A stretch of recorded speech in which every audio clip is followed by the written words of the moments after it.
Hello dear student, welcome to the channel. Right, तो ATKT का पूरा मसला सॉल्व कर देता हूँ और ATKT कैसे क्लियर करता है वो भी हेल्प करता है। राइट, तो बहुत सारे बच्चे FY SY TY में मुंबई यूनिवर्सिटी वाले हैं, तो उन लोग कंफ्यूज हो गए कि KT लगी, ड्रॉप हो गया, कितना KT लगी, क्या हो गया।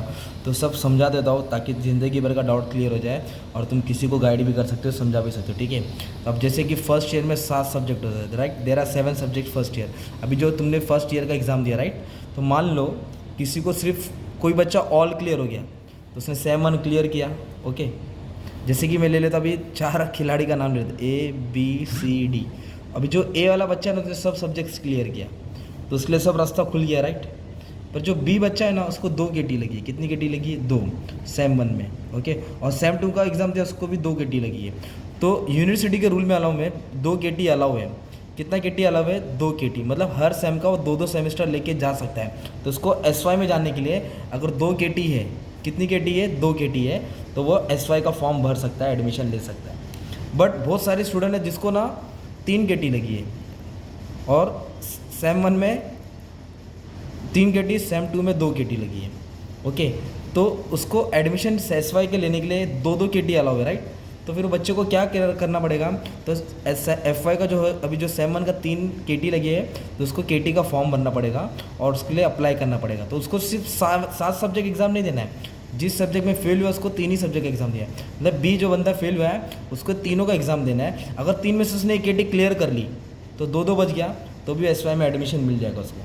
हाँ, अगर तीनों एग्जाम दिया, तीनों में फिर फेल हो गया और इधर 2 KT लगी है, तो फिर वो ड्रॉप हो जाएगा उसके साथ। फिर उसको 1 साल घर बैठ के 5 का एग्ज़ाम देना पड़ेगा, फिर SY में एडमिशन लेना पड़ेगा। राइट, अब जैसे कि एक C बंदा है, उसको 4 KT इधर लगी, 3 KT इधर लगी। फॉर एग्जांपल FY में सेम 1 में 4 KT लगी, फिर 3, फिर इसको ये 4 KT का फॉर्म भरना पड़ेगा।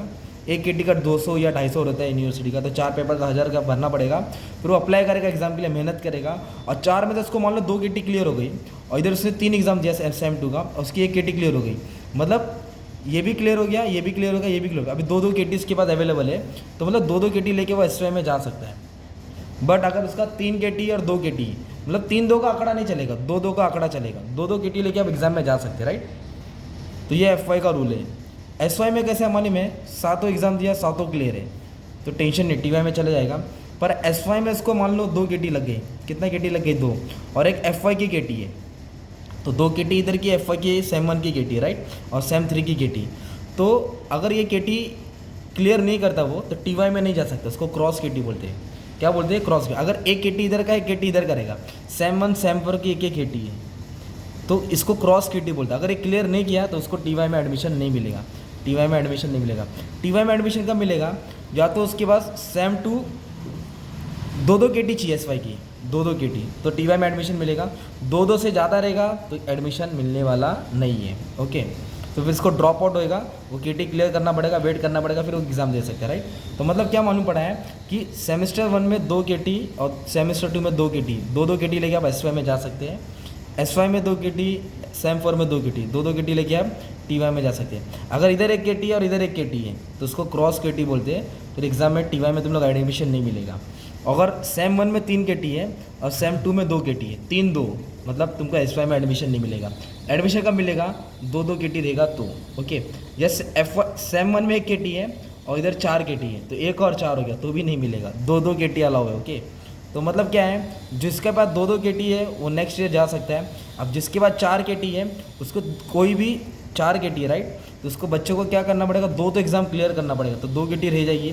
नेक्स्ट सेम में भी 2 KT है, तो उसको SY में मिल जाएगा। राइट, मतलब कैसा है ना, तो जितना तुम लोग फेल हुए सब्जेक्ट, उसका ही एग्ज़ाम देना है, सब सब्जेक्ट्स का एग्ज़ाम नहीं देना है। सब सब्जेक्ट्स का एग्ज़ाम नहीं देना है। जैसे 7 सब्जेक्ट से 4 में फेल हुए तो चारों का एग्ज़ाम देना है। 4 में से 2 क्लियर हो गया, तुम जिंदा हो, तो SY में चले जाएंगे। राइट, 2 और 2 से ज़्यादा KT ड्रॉप हो जाएगा। ठीक है, 2-2 KT लेके आप लोग जा सकते हो, और जिसमें KT लगी आपको उसका ही एग्ज़ाम देना है। जिसमें KT लगी उसका ही एग्ज़ाम देना है। राइट, जो एग्ज़ाम में पास है उसका एग्ज़ाम नहीं देना है। जो एक KT का 200 या 250 रहता है। ओके, और ये चीज़ बताने का था कि आप लोगों को क्या करना पड़ेगा, एग्ज़ाम के 1-2 दिन पहले पढ़ेगा तो ऑब्वियसली चांसेस कम होते हैं पास होने के।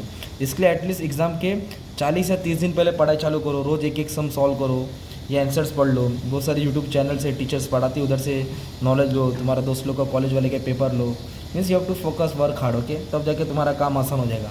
एक दिन के पहले राजा नहीं बन सकते, तुमको रोज़ डेली मेहनत करना पड़ेगा, राइट। तो बाकी भी सब चीज़ें हैं, तो कोशिश किया तुमको दो दो अलाव है, 2 से ज़्यादा अलाव नहीं है, ठीक है। फिर जितना ही मैं फेल हुआ उतना ही एग्ज़ाम देना है। Thank you very much.